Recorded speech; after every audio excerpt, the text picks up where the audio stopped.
In ensuring decisions, process prevails. Conflicts demand clear, documented strategies. For that director to either recuse themselves or for the board to set up a special committee in order to manage the conflict and ensure that the best decision is being reached and that all of the information is being reviewed.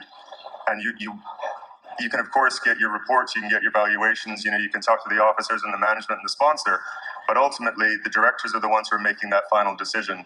And they need to be sure that when they hand on heart say that this is in the best interest of the company, that they have challenged every assumption, they've asked questions, and again, properly documented this, because the Cayman court would never challenge the commercial decision made. They would look as to how the board arrived at this decision, and they would want to say, okay, did you guys see that this was potentially a problem before the business combination?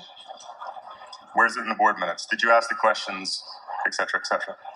And just note, in Delaware and most U.S.-related jurisdictions, the focus is heavily on process. If a director's conflicted, they really should be sidelined in the process. They can certainly, talk, as well as management, they can certainly talk to the board, inform the board, but they should not be involved in the key decision-making. They should not be involved in the actual negotiations.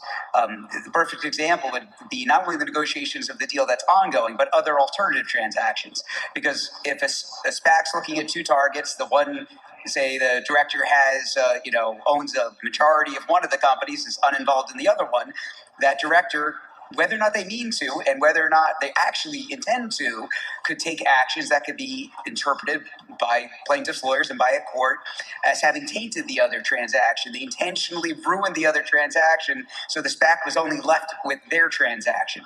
So it's important to set up these procedures early on before things have already got far into a transaction.